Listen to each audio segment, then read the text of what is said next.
Estamos aquí en Hora y 30 y ya estamos como todos los miércoles con Víctor Fuentes. Ustedes saben que él pertenece al Instituto Peruano de Economía, nos visita todas las semanas, los miércoles precisamente, para hablar de asuntos precisamente económicos. ¿Cómo estás, Víctor? ¿Qué tal? Buenas noches. Hoy día vamos a hablar del crédito informal. ¿Vas a hablar del crédito informal? Efectivamente. A ver, cuéntanos. Bueno, hemos visto durante muchas semanas cómo, digamos, el impacto de estos créditos gota a gota, ¿no? Y en general hay, digamos, muy poca información, se conoce muy poco sobre los créditos informales, ¿no? A pesar de que es una práctica de financiamiento bastante extendida entre los peruanos. Y antigua. Y antigua, totalmente de acuerdo, ¿no? En los 80 existía de manera muy extendida, también yo recuerdo, sí. Correcto, correcto. Entonces, en esa línea nosotros en el IPE hemos realizado un estudio que hemos publicado en realidad hace muy poquito, tratando de, digamos, aterrizar estos números, ¿no? Entonces, hemos encontrado, por ejemplo, que más o menos 600.000 hogares en el Perú, que representa más o menos el 8% en la área urbana, utilizan créditos informales. ¿Valdría la pena definir créditos informales para que todos los televidentes estén en sintonía con la idea sobre la que estás elaborando? Perfecto. Vamos a entender a los créditos informales como aquellos préstamos, ¿no? Que se hacen de manera voluntaria, ¿no? Entre personas, prestamistas o casas de empeño. Acá vamos a excluir a los préstamos de familiares, amigos y por supuesto los bancarios, en la medida en que digamos, estos préstamos informales no están supervisados por un regulador, como por ejemplo la Superintendencia de Banca y Seguros. Entonces, los préstamos informales que estamos hablando son aquellos préstamos que de manera voluntaria se realizan entre personas y casas de empeño o prestamistas. Y que tienen tasas de interés generalmente más altas que la de los bancos. Sí, ese es uno de los resultados a los que llegamos, ¿no? Digamos, más o menos la mitad de los hogares que toma préstamos informales termina pagando una tasa anual de al menos 500%. ¿Anual? Anual, ¿no?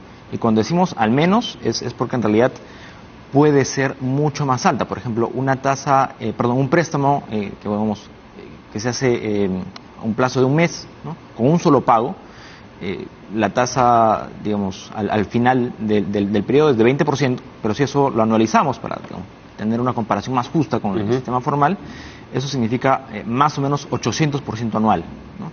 El tope de la tasa de interés en el sistema financiero ahorita está más o menos en 86%, es decir, se paga 10 veces más, ¿no? Por lo menos. Pero si tenemos un préstamo a un plazo de un mes con pagos diarios, que es precisamente el caso de los créditos gota a gota, la tasa de interés anualizada, está por encima del 7.700%.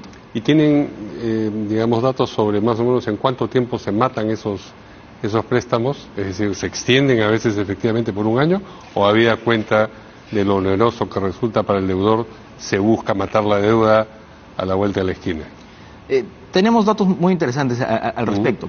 Primero, digamos, dentro de el total de créditos, más o menos el 20%, el 22% en realidad son préstamos con una frecuencia de pago diario, ¿no? Digamos, podríamos entender como gota a gota. Es lo que se llama gota a gota, sí. Exactamente, ¿no? Entonces, es una porción bastante importante del total de préstamos informales, ¿no? 22%. Y obviamente lo que venimos conociendo en las noticias son un poco más, digamos, aquellos que se han retrasado y han terminado siendo amenazados o presionados de una manera delincuencial, ¿no? Claro, las deudas literalmente se ejecutan en este caso. Lamentablemente. Sí. Entonces, digamos, solo hemos encontrado que el 8% de las personas que toman estos préstamos informales tienen algún problema para cumplir con la cuota en el plazo establecido. Es decir, en general lo pagan a tiempo. Ahora, dentro del 8% que tiene algún tipo de retraso, ¿no? Más de un tercio ha sido amenazado o presionado.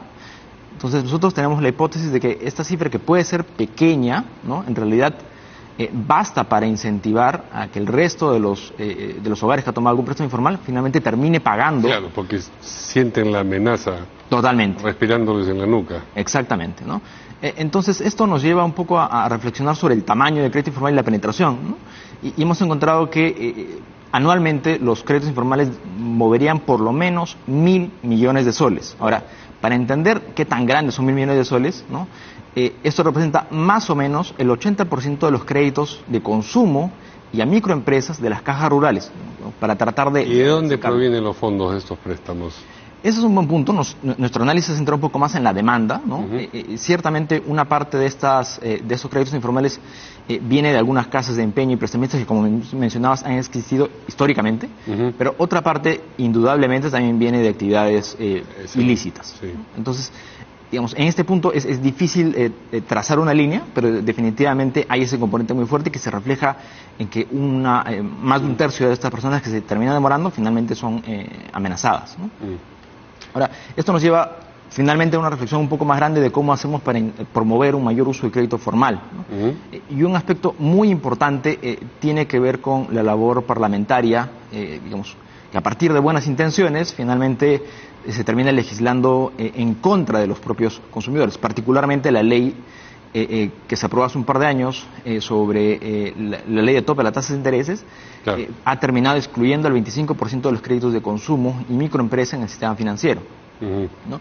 Y así como esa ley, hemos visto una serie de propuestas adicionales que en el Congreso actualmente vienen circulando. La eliminación de las comisiones interbancarias, sí, la eliminación de los cobros por membresía de la tarjeta de crédito. En general, son diferentes modalidades que son controles de precios.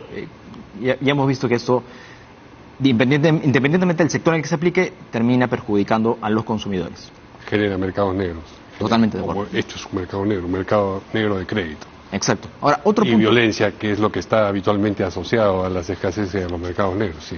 Sí, exactamente, sí, ¿no? Y que al final termina repercutiendo negativamente sobre aquellos a que se pretende beneficiar, sí. Totalmente de acuerdo, ¿no? Otro punto muy importante es, sí, digamos, por un lado, promover una mayor inclusión financiera, sí, y solo para terminar ahí, digamos, aprovechar las nuevas tecnologías, ¿no? Por ejemplo, las billeteras móviles, podría ser un punto de inicio interesante para, digamos, flexibilizar y hacer más dinámico el crédito formal con mejores tasas y obviamente evitando esta exposición al mercado negro y presiones delincuenciales. Muy bien, muchas gracias a Víctor Fuentes. Nos vemos el próximo miércoles con otro tema igualmente interesante. Claro que sí. Bueno, y vamos ahora a nuestra entrevista con el secretario general del SUTEP, Lucio Castro. ¿Cómo está, señor Castro? Buenas noches. Mario.